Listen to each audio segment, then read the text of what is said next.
Halo semuanya, jumpa lagi bersama saya di channel ini. Pada video kali ini saya akan berbagi tutorial bagaimana caranya memperbaiki adaptor yang rusak. Ini milik televisi ya, televisi LG 29 inch. Nah, ini untuk outputnya 19 volt. Ini sudah saya periksa dan rusaknya adalah adaptor ini karena TV-nya tidak mau menyala, dan ternyata yang rusaknya adalah adaptor. Bagaimana untuk kita bisa mengetahui kalau adaptornya yang rusak? Oke, langsung saja saya akan langsung mencolok ke sumber tegangan dan kita cek untuk tegangan outnya. Jikalau normal, seharusnya dia mengeluarkan tegangan 19 volt DC. Oke, langsung saja saya hubungkan ke sumber ya. Nah, ini untuk outnya. Kita membutuhkan avometer digital. Oke, kita atur di pengukuran DC volt atau untuk tegangan arus arah. Langsung saja untuk probe hitam di groundnya atau di body ini. Sementara untuk probe merahnya untuk positif ada di tengah ini. Kita cek. Nah, di situ tidak keluar tegangan teman-teman, hanya terbaca 0 volt. Oke, jadi sudah bisa dipastikan bahwa yang rusak terletak di bagian adaptornya. Oke, kemudian kita lepas dulu, kemudian kita cabut. Nah, ini sudah saya buka. Nih, pinggir-pinggirnya sudah terbuka. Cara membukanya menggunakan pisau cutter. Jadi teman-teman tinggal iris saja bagian pinggir-pinggirnya seperti ini. Diiris-iris saja seperti begini. Nah, nanti ujung-ujungnya juga teman-teman diiris ya. Setelah semua sisinya sudah diiris, kemudian bisa perlahan-lahan teman-teman coba untuk membukanya seperti begini. Nanti akan terlepas seperti yang sudah teman-teman lihat di gambar ini. Oke, ini sudah saya buka dan untuk cara melepasnya saya sudah tunjukkan supaya untuk mempersingkat waktu, karena tadi saya melepasnya membutuhkan waktu yang cukup lama. Jadi teman-teman tinggal menggunakan cutter saja ya, kemudian diiris sisi-sisinya. Oke, kemudian kita angkat.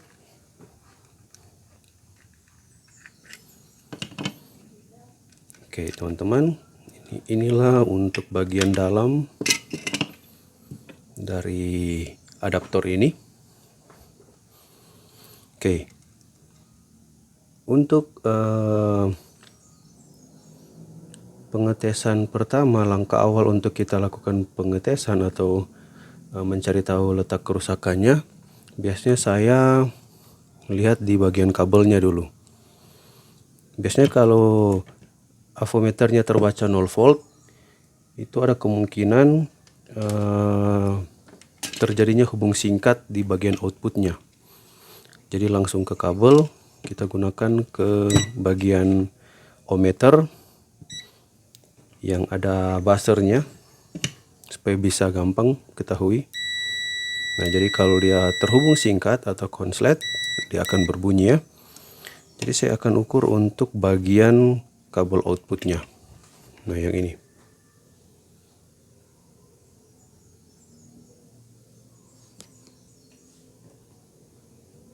Oke, semoga bisa kelihatan ya. Yang nantinya saya akan ukur adalah bagian outnya, yang ini.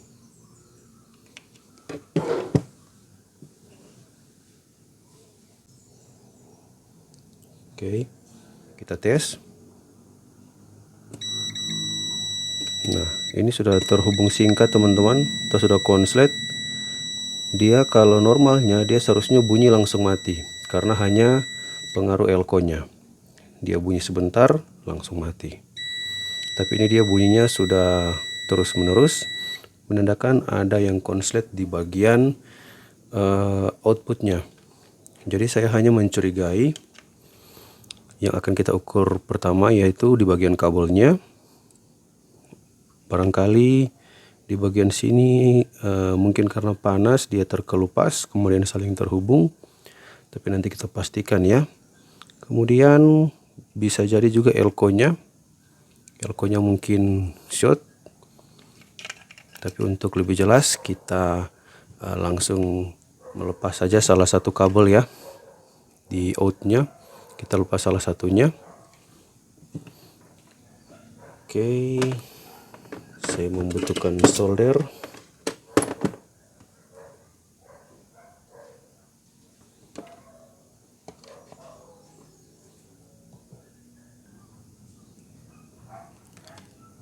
Oke, kita beri timah agar supaya memudahkan dalam peleburan timah yang ada di PCB-nya.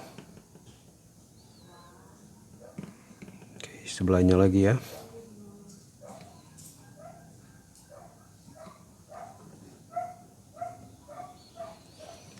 Oke, setelah itu kita sedot untuk timahnya.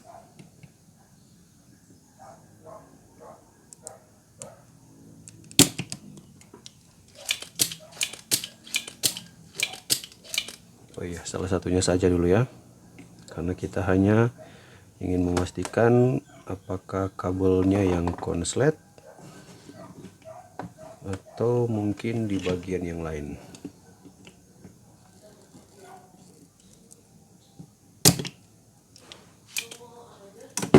Oke, supaya lebih gampang, langsung saja salah satu kabelnya sambil ditarik, kemudian di atasnya kita taruh solder.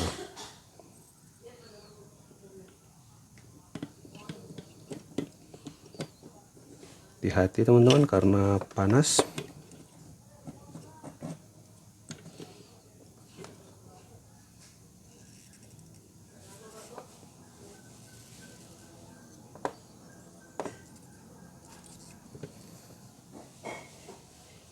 Cukup keras ya.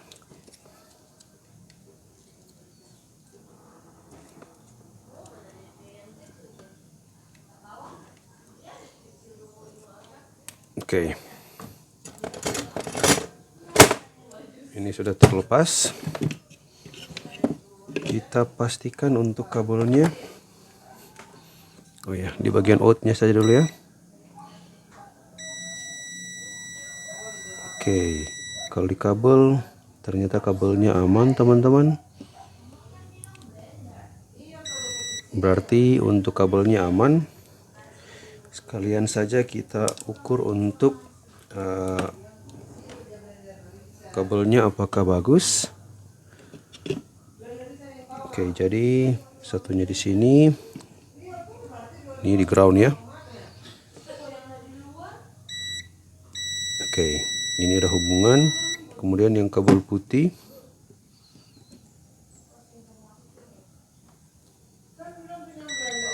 oke, ini ada hubungan, berarti untuk kabelnya masih bagus. Oke, berarti untuk kabelnya masih aman ya. Oke, langsung saja kita pasang kembali.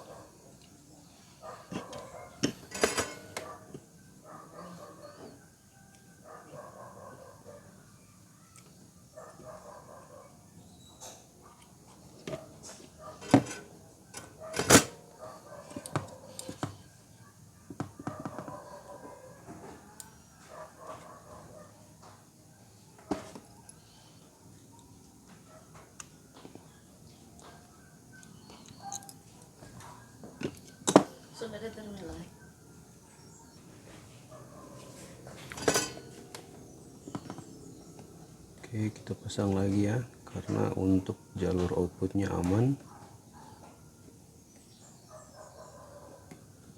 Oke, sekarang coba kita lepas untuk elko-nya. Ini kita harus cari step by step. Ini kalau bukan elko-nya berarti ada di bagian transistor ini atau IC. Saya belum lihat dalamnya, nanti kita cek dulu, cek elko dulu ya. Tapi untuk fisiknya ini masih bagus, tapi tidak mengapa kita coba buka.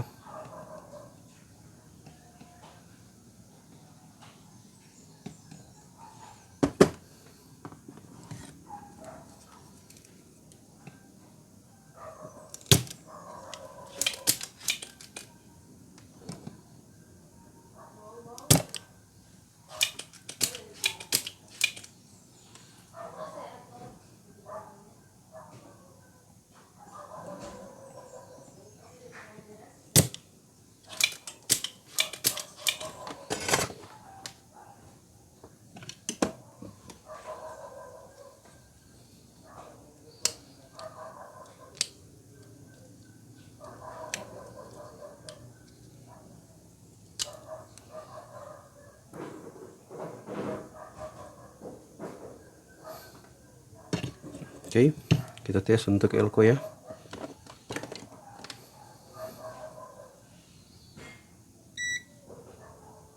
Nah, ini kayaknya elko-nya masih bagus ya. Nah, dia kalau jadi seharusnya dia tadi bunyi sebentar langsung mati. Nah, seperti ini. Oke, berarti elko-nya masih bagus. Ya, beginilah untuk cara mencari tahu letak kerusakannya step by step, supaya teman-teman bisa ikuti untuk langkah-langkahnya. Jikalau masih bagus, sebaiknya langsung dipasang kembali.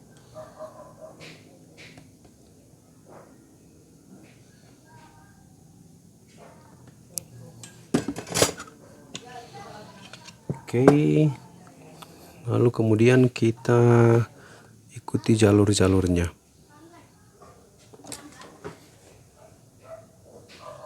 Oke, jika dilihat ini menuju ke transistor ini atau IC ini yang ada di heatsinknya. Nanti kita akan buka melihat apakah IC atau transistor ini masih bagus. Karena untuk jalur outputnya yang biasa rusak adalah bagian-bagian yang sudah saya sebutkan tadi. Jadi tinggal kita lihat di bagian transistor ini atau IC, nanti kita buka ya untuk mencari tahu lebih jelas apakah ini IC atau transistor. Oke, saya langsung lepas saja dulu untuk transistornya ya. Moga-moga aja transistornya yang bermasalah.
Oke, inilah yang saya cabut tadi. Oh, ini kalau dilihat dari simbolnya ini kayaknya diak. Nih, bisa teman-teman lihat simbolnya, simbol dioda yang saling terhubung, satu panahnya ke sana, satu panahnya kemari.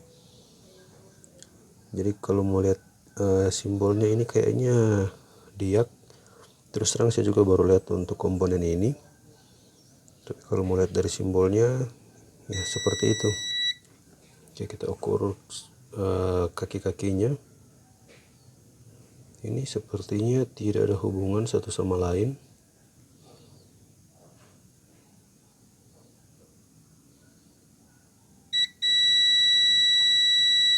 Oh, yang ininya. Oke. Bisa lihat ya teman-teman. Yang kaki di kiri sama kaki yang di tengah. Ini sudah terhubung singkat. Nah, jelaskan. Itulah yang mungkin menyebabkan outputnya tidak keluar. Coba kita tes di outputnya. Iya.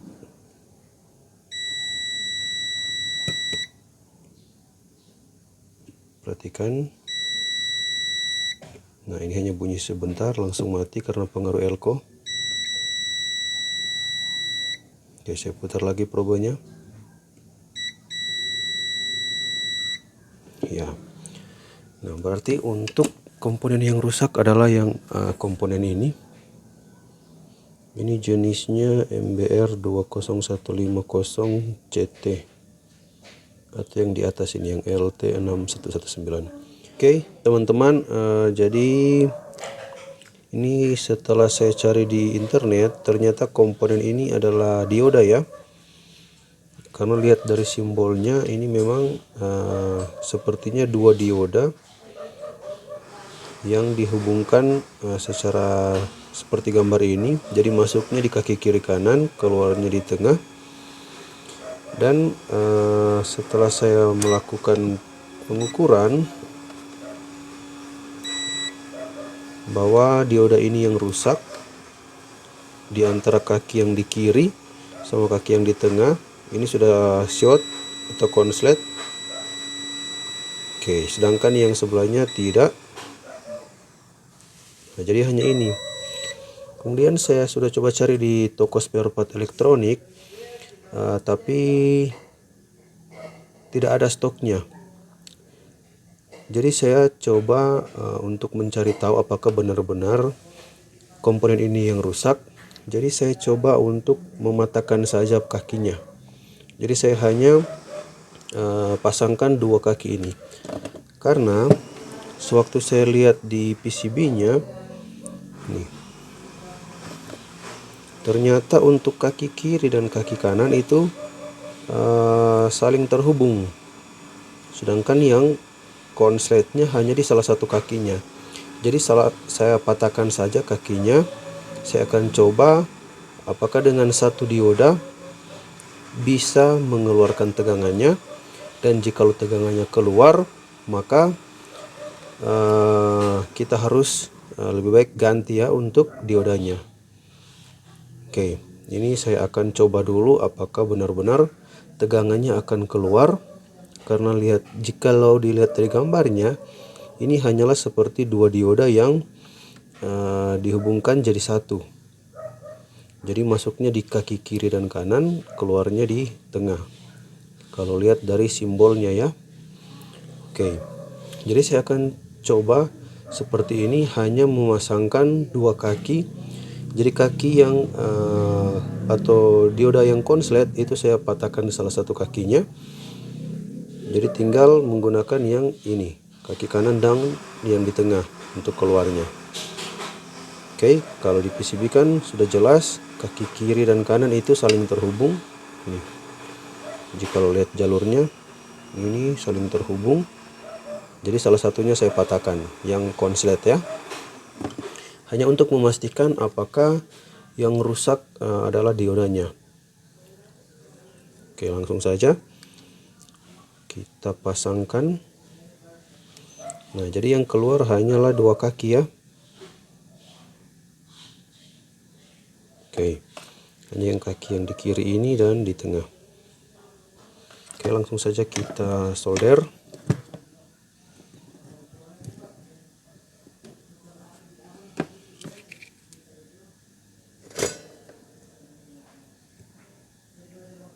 Ini untuk head heatsinknya.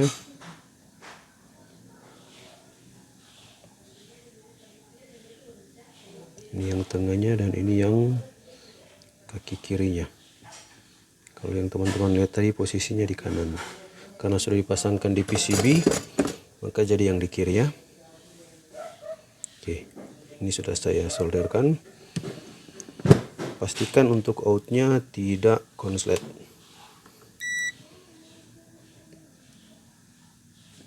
Oke, ini tidak ya. Nah, ini bunyi hanya pengaruh elko saja. Oke, bunyi sebentar langsung mati. Jika dibalik sama ya, hanya sebentar dia langsung mati. Oke, langsung kita putar pengukurannya di voltmeter, pindahkan ke DC. Oke, langsung kita tes outputnya, apakah betul-betul keluar tegangan. Ini untuk stekernya. Oke, kita pastikan dulu sebelum dicolok ini tegangannya ya tidak ada ya. Tadi jikalau diukur 0 ya. Sekarang coba kita tes colokan ke sumber tegangan. Ini stekernya. Oke, kita tes tegangan outnya. Nah, di situ terbaca 19 volt teman-teman. Oke. Nah, jadi seharusnya untuk adaptor ini sudah berfungsi kembali. Tapi saya tidak merekomendasikan teman-teman untuk menggunakannya, apalagi dalam waktu yang lama. Karena pastinya dengan 2 dioda untuk arusnya pasti lebih besar. Dan ini saya sudah patahkan satu kaki yang konslet, jadi kemungkinan arusnya tidak sebesar dengan memakai 2 dioda. Oke, ini sekali lagi saya ukur tegangannya 19 volt. Jadi saya tidak menyarankan untuk digunakan di televisinya. Mungkin televisinya akan hidup, tapi saya tidak menjamin untuk ketahanannya. Jadi sebaiknya jika teman-teman memiliki kasus serupa, sebaiknya diganti saja untuk diodanya. Diganti saja untuk diodanya sesuai dengan tipenya, agar supaya bisa lebih terjamin untuk ketahanannya. Ini saya sudah cek di toko elektronik yang di daerah saya, kebetulan tidak ada spare partnya. Nantilah saya akan mencoba mengatakan kepada pemiliknya untuk memesan online, karena saya lihat di online shop untuk diodanya ada ya, yang tadi sudah saya tunjukkan. Nah, jadi teman-teman, sekali lagi saya sarankan sebaiknya diganti untuk diodanya. Kalau ini memang tegangan outnya sudah keluar, tapi saya tidak menjamin untuk ketahanannya. Oke, semoga video ini bisa bermanfaat. Dan jika teman-teman masih kebingungan, bisa silakan bertanya di kolom komentar. Lebih dan kurangnya saya mohon maaf. Sama-sama kita belajar apa yang ada di saya akan bagikan ke teman-teman. Demikian pula jika ada yang lebih di teman-teman, silahkanlah berbagi di kolom komentar. Dan saya mohon dukungannya dengan cara beri like, komen, dan subscribe. Terima kasih sudah menonton video ini. Sampai berjumpa atau sampai bertemu di video-video saya selanjutnya. Terima kasih.